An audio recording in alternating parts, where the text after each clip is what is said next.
Hey everybody, good morning. It is day 123 of spiritual healthcare, so welcome. It is a beautiful morning here in Edmonton, and lots of questions have been piling up in my inbox and whatnot, trying to get to everybody, but I thought I'd answer a couple of them today, including a few about clearings and some questions about horror movies, which is kind of fun too. So good morning everybody. It is good to see you, and as I say, day 123, everyone, of spiritual healthcare. I hope you guys have had a really great week. It's been kind of eventful in the news and whatnot this week. So much crazy going on, as usual. Of course, especially down south. You guys are, it's crazy down there right now. So we'll get to some really good questions today, as I say, about horror movies and about clearings and all sorts of things. So I think a lot of people are having questions about that, especially, of course, with Halloween coming up. We know there's going to be we know everybody's going to be watching that. And what does that mean for paranormal activity, right? Like, what does that mean? Good morning to Sally and Marge and Ed, everybody. Dan, nice to see you. Nice to see everybody logging in this morning. It's good to see you all. As I say, I hope you guys had a really, really good week this week. As I say, it's been a little nuts. I got some good news. Paul Bestel, who is the host of the podcast Mysteries and Monsters, which is, if you guys have not heard Mysteries and Monsters, definitely tune into it. It's a podcast from the United Kingdom, and it's a really, really great show. There's some amazing people on it. Anyway, his 100th episode is going to be coming up in the next couple of months. So myself, Alison Jornlin, Lyle Blackburn, Linda Godfrey, all sorts of people, we're all going to join in and make the 100th episode really cool. So I'll post more details about that as we go. And as I learn about them, I just found out about this yesterday, so so I think it'll be really, really fun. But if you guys haven't heard the podcast Monsters and Mysteries, definitely check it out. It's as I say, Paul Bestel is a great host, and he's very funny. We share the same sense of humor, which is really helpful in an interview. There's like nothing worse than when you crack a joke and you realize like the host does not think it's funny. So, but yeah, so it's really, really good, and it'll be really fun. So good morning to everybody who I have not said hello to yet. Des and John, nice to see you. Good to see everyone.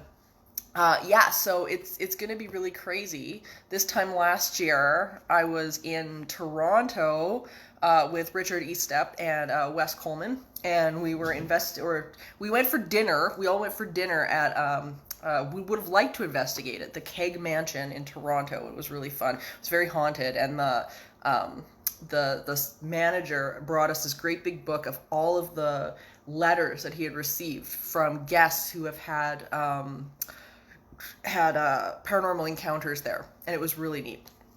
But it seems so weird that it was like a year ago that we were at the Keg Mansion. It was really crazy. But it was the old governor's house, and they turned it into a keg steakhouse. It was super cool. So today, as I said, I wanted to talk about, I got a great question about clearings from Dan, as well as a great question from Sally, too, that I thought I'd elaborate on here, because it's about Halloween and horror movies, and I hope you guys are still celebrating Halloween this year. I think it's gonna be as fun as always. I always carve pumpkins for Galen because he loves them and I love them.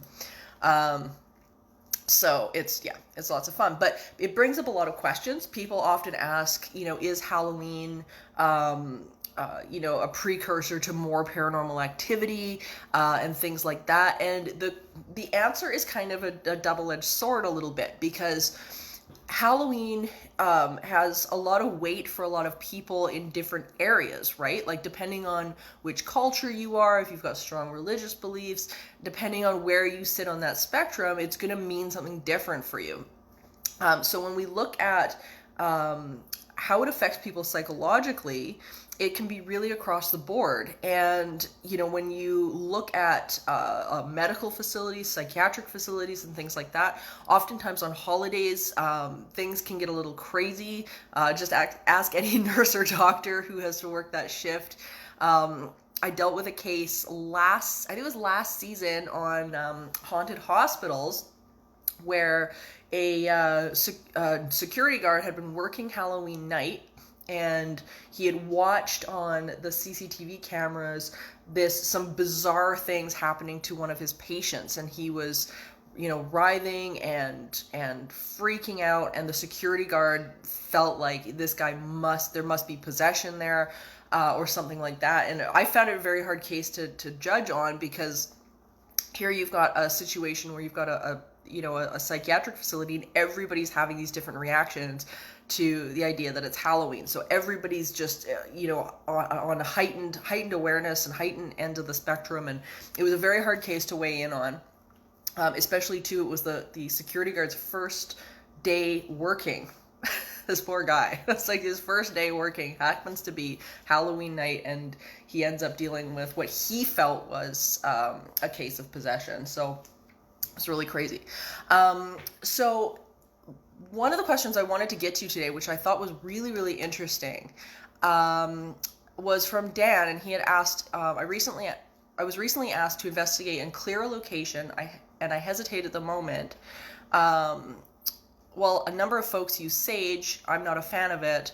Any idea why my hands might hurt while doing a clearing? I use pure salt, holy water, call on Saint Michael and Archangel Michael to remove all evil. So I love this question, because I think a lot of people have questions about clearing. I get them a lot. People asking, like, how does this work? Is there validity to it? Is there a right way? Is there a wrong way?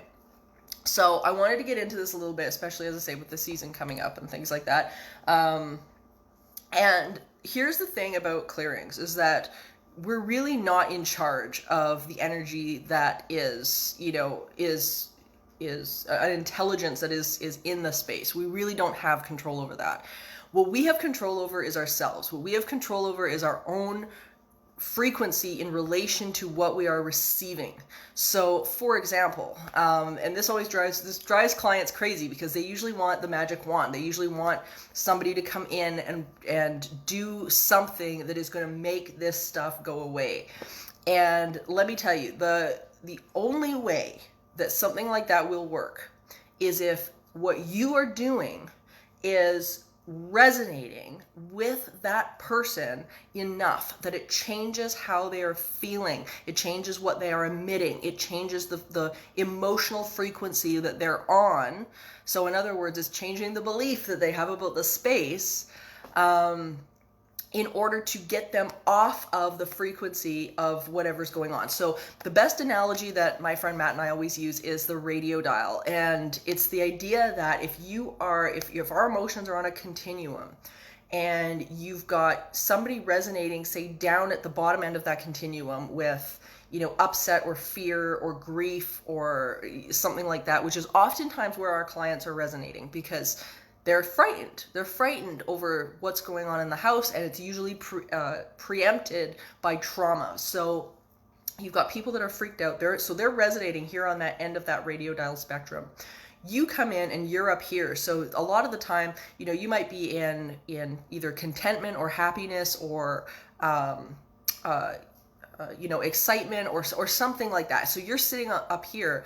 You're not attracting on the same level that they're attracting on, because that frequency doesn't line up, right? It just doesn't line up. So if you've got somebody who's down here that's attracting all of this negative stuff, it really doesn't matter what you do, because if you don't move them off of the frequency of getting that negative stuff, it doesn't matter what you do in order to change whatever it is in the space. The only reality that you're going to change is yours. So what we have to do, so when it comes to clearings, what it is about empowering whatever that person is, in whatever way they can. And usually, sometimes it's great to have some sort of ritual, some sort of ceremony, some sort of ceremony or ritual, something like that, that they can do to get themselves into that better feeling place. Absolutely. So anything like, sage, prayer, if that's what they're into, then do that. If it's not what they're into, don't do that. Because if you start doing that, then guess what will happen? It won't resonate with them. Nothing is going to change for them. The thing that I caution people that are doing any sort of ritual or anything like that with their clients, here's the thing, is that you don't want them to be relying on you to make their situation better.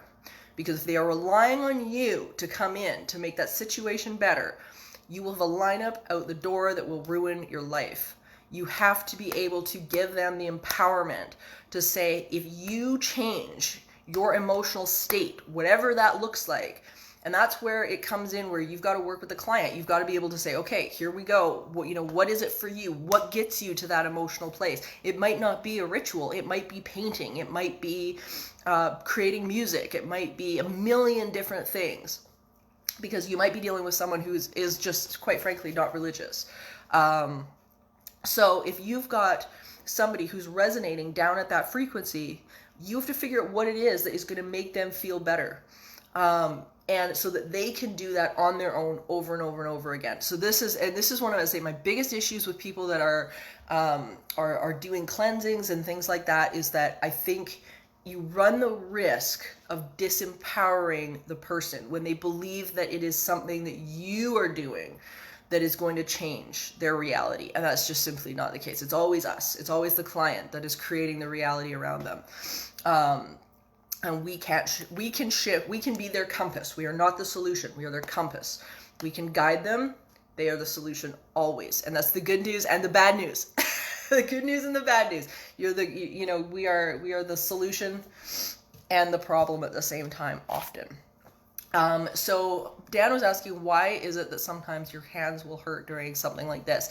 I think when we are in resistance ourselves, I would advise to look inwards, to figure out maybe where some of your own resistance is.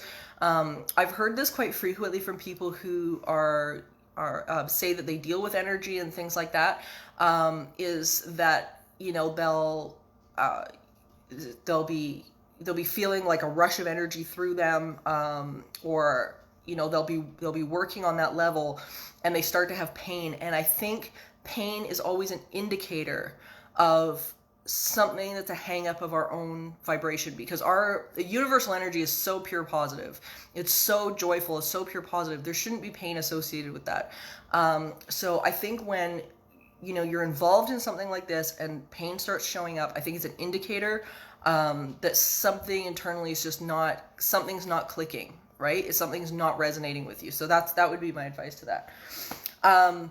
So the other question that I wanted to grab today, because I thought this was so good, especially with horror movies coming up here. Okay, this is so good.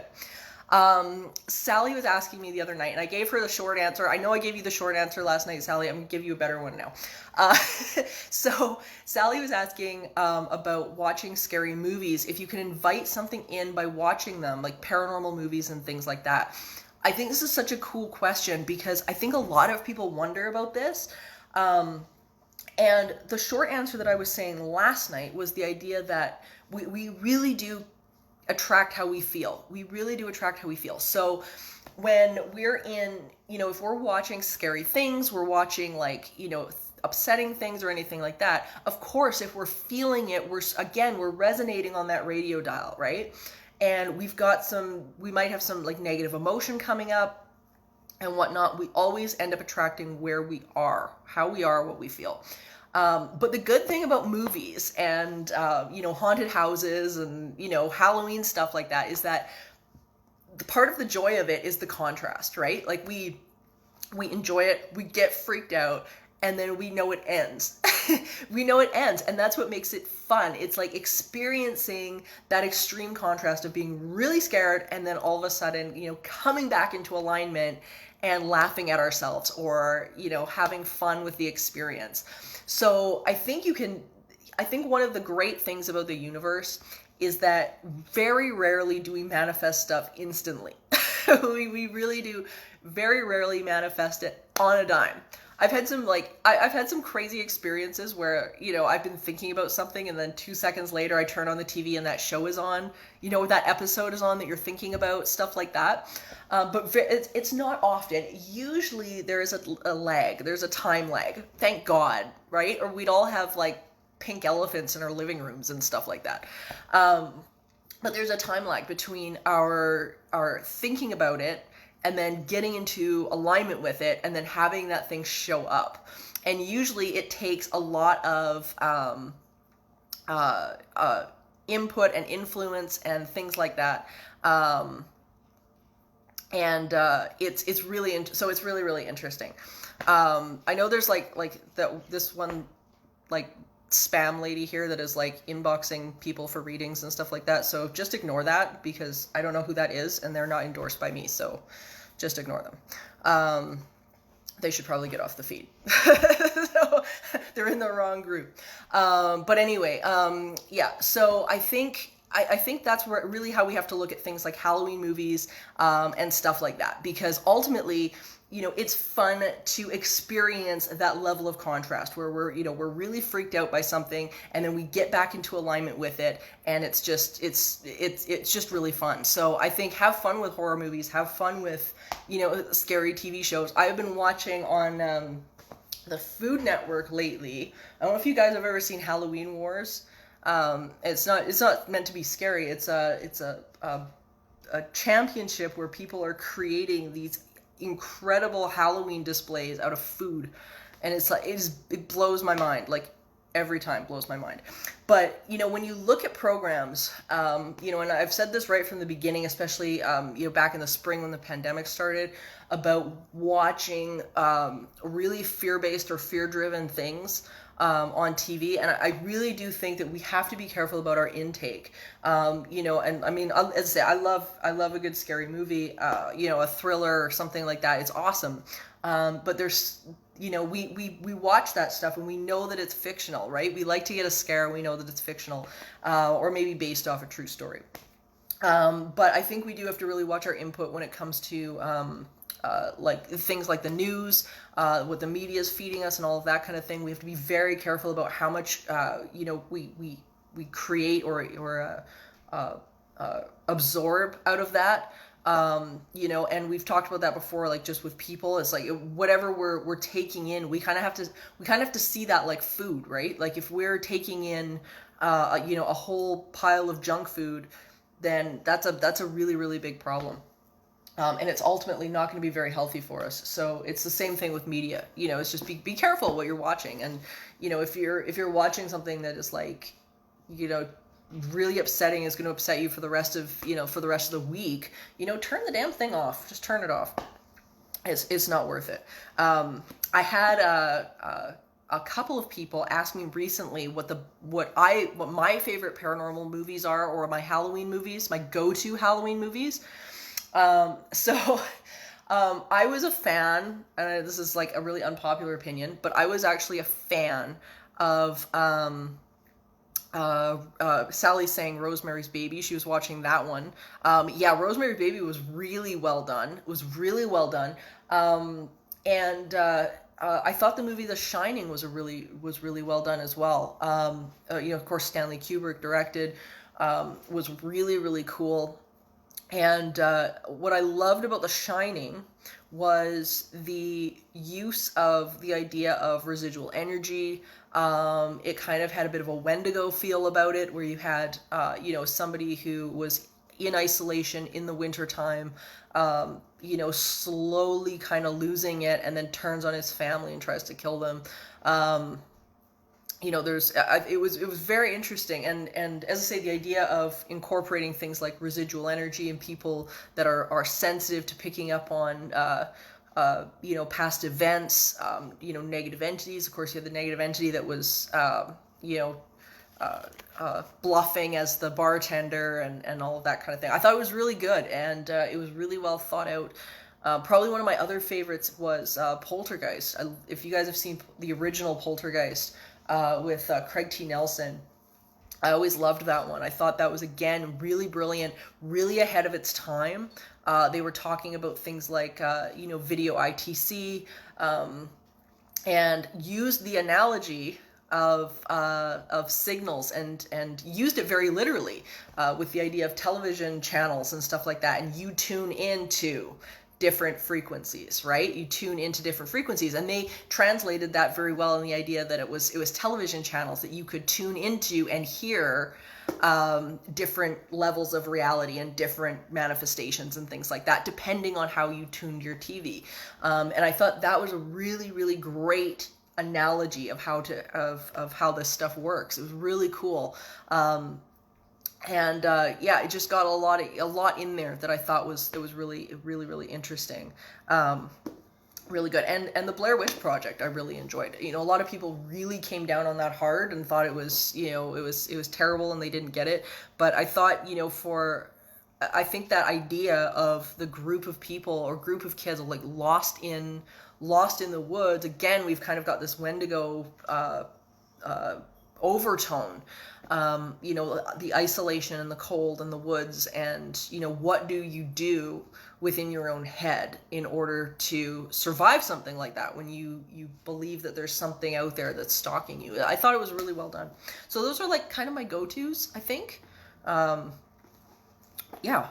So I wanted to read a little bit from Ask and It Is Given today, from Jerry and Esther Hicks. Of course, The Teachings of Abraham, one of my favorite spiritual teachers in the world, is Abraham. And I thought there was a segment in here that I thought applied to today, and might really lend some insight and whatnot. If you guys don't have this book, I highly recommend you pick it up. It's fabulous. It is fabulous. The first half of the book is literally all information. The second half is all processes. It's all processes that you can use, and I love that. I love that. All right, so check this out. By the powerful universal law of attraction, you draw to you the essence of whatever you are predominantly thinking about. So if you are predominantly thinking about the things that you desire, your life experience reflects those things. And in some way, if you are predominantly thinking about what you do not want, your life experience reflects those things. Whatever you are thinking about is like planning a future event. When you are appreciating, you're planning. When you're worrying, you're planning. Worrying is using your imagination to create something that you don't want. Whatever you are thinking about is like planning a future event. Every thought, every idea, every being, everything is vibrational. So when you focus your attention on something, even for a short period of time, the vibration of your being begins to reflect the vibration of that which you are giving your attention to. The more you think about it, the more you vibrate like it. The more you vibrate like it, the more of that which it is like is attracted to you. That trend in attraction will continue to increase until a different vibration is offered by you. And when a different vibration is offered, things that match that vibration are then drawn to you by you. And so I love that piece. And it gets to the heart of, as I say, things like clearings and stuff like that as well. It really is all us. It is all us. And then we, as investigators and lovely creative beings that we all are, we get to choose how we are going to approach people, and if we are going to uplift them or not, how we are going to meet them. When I was studying, or when I was teaching in the universities and the colleges, the social work, the Aboriginal social work programs, I was often brought in to teach the Teaching the Living program there, and for the last 10 years or so. And it's always very interesting, because that was the main crux of the program at that point, which was people that were intending to become social workers to fix the families in the way they felt that they should be fixed. And that was probably one of the biggest hurdles in teaching the social work programs, was to get them to understand that their version of happiness was not at all going to be the family's version of happiness. There was usually a plethora of different religions and beliefs within the class. And oftentimes what would happen was that the person that was holding that belief would then think that if they asserted that belief on those other on the family, then they would become as happy as they were. And it was something that I really had to work with them on, and get them to understand that in order to get the people to meet them where they are, we really, really had to not only call them forward into a better feeling place, but to recognize that better feeling place was not going to look like our better feeling place. It was going to look different, and that they had to accept whatever that was. It was really interesting. So Lori was saying she finally grew out of the slasher movies. She liked The Others with Nicole Kidman. I love The Others as well. I don't know if any of you guys have seen that one. It's got a huge twist at the end, and I don't want to wreck it, because if you guys go see it, I don't want to wreck it for you. But it was really smart, really, really smart. Janae is saying she was watching The Conjuring 2 the other night. Yeah, that was a great movie. I really enjoy the Conjuring series. They're not much like the actual cases. They get some things right and some things not right. I studied the Enfield case, which is what The Conjuring 2 is based off of, for quite a number of years. Was the Society of Psychical Research that investigated that case, not Ed and Lorraine Warren. Ed and Lorraine Warren were only there for like a day.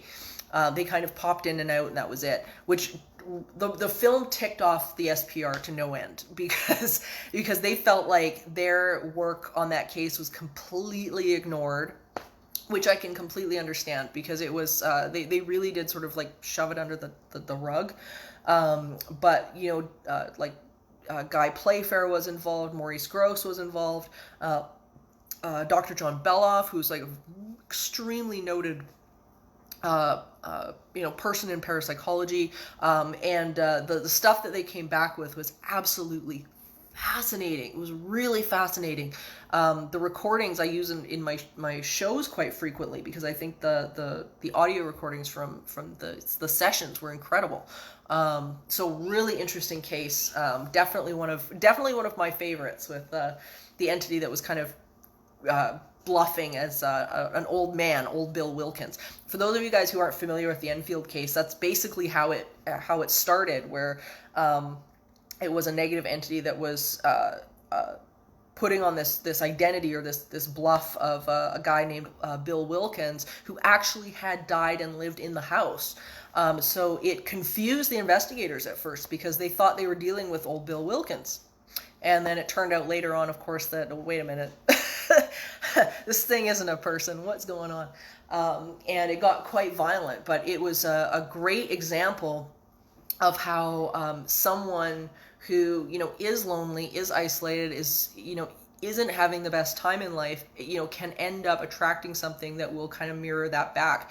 The little girl involved, her name was Janet Hodgson, was, she was having a lot of trouble in school. She wasn't making friends. She was bullied quite badly. She had a single mom who was divorced, and they were living in pretty poor conditions.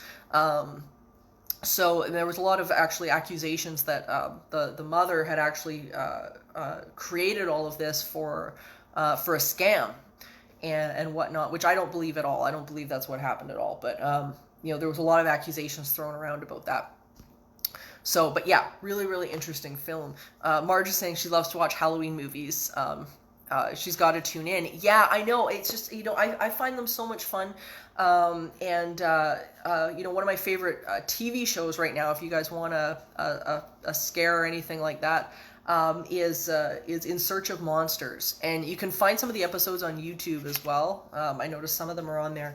But In Search of Monsters is really, really, really good. I love the fact that they've pulled in really reliable experts, and and people that I personally know, who I know truly know their stuff. And it's a joy for me to be able to watch it, because every time I turn it on, it's like there's Friends on television. So I love that. But as I say, it's people that I trust their opinions and their input into it. There's also a brand new series out on History Channel, if you guys are tuning into this fall, which is called The Secret of Skinwalker Ranch. The Skinwalker Ranch is amazing. It's probably one of the most bizarre places in the world. It's in the one of the basins in Texas, and just outside of Ballard, Texas, and it was a site that was originally warred over for quite a long time between two First Nations peoples, and it was said that the land at that point had been cursed, but long story short, anyway, there has been some incredible activity there. So the show is on History Channel anyway. Maybe one of these episodes we'll get into Skinwalker Ranch, because it's just, it blow your mind. Blow your mind, and the stuff that they found is just incredible. Like, to the point now where they're deciding whether or not they're going to dig up the land, because every time they go to dig or go too far, that one of the astrophysicists that they have involved ended up with radiation burns, and they don't know what the hell's going on. So really fascinating. They've already caught two UFOs on film, and just some really, really bizarre lights that seem to show up out of nowhere. It's really fascinating. So I've been impressed with it so far. So it's just in the first season here in Canada. So if you guys can catch it, check it out and see, and let me know what you think, because it's pretty cool. So as Sally is saying, I needed to hear this today. There was some chanting in that movie. Yeah, I know what you mean. It's you know, when we get into this stuff, I think sometimes it's so easy, especially in the circumstances we're in now, to forget our own power. You know, so much, I think, of what's going on right now really does make us feel like we don't have a say, we don't have a choice. Everything's kind of being asserted right now, or on us. I think, you know, a lot of people are feeling like, you know, we don't have control over what's going on. We're kind of passengers, and that's just not true. We're not passengers. We have the ability to create our reality no matter what is going on around us. We get to create our reality, and we can choose to thrive. We can choose to thrive if we want to. And the key is to whether or not we we actually decide and want to. Do we want that thriving? And I think, you know, once we make that decision and we start to aim for those better feeling thoughts. Skinwalker Ranch in Utah. There we go. Des got it. So yeah, definitely check it out. And as I say, find the better feeling thoughts. Find the better feeling thoughts. And yeah, it's we all have the power to do that. So thank you guys so much today. We have to do our peace affirmations, because we have to go into our week with the right energy and the right vibration. So everybody take a breath.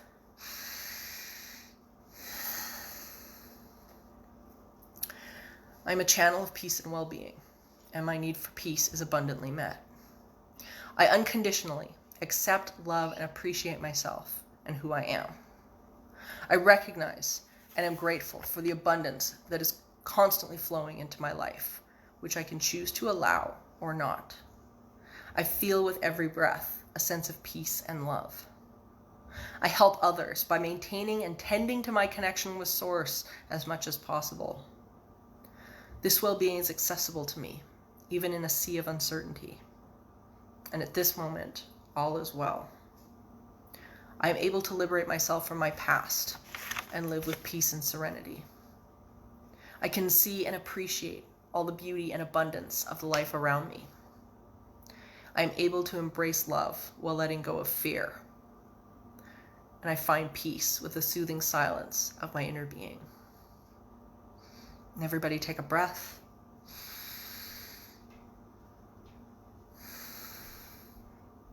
Thank you guys for another amazing morning of spiritual health care.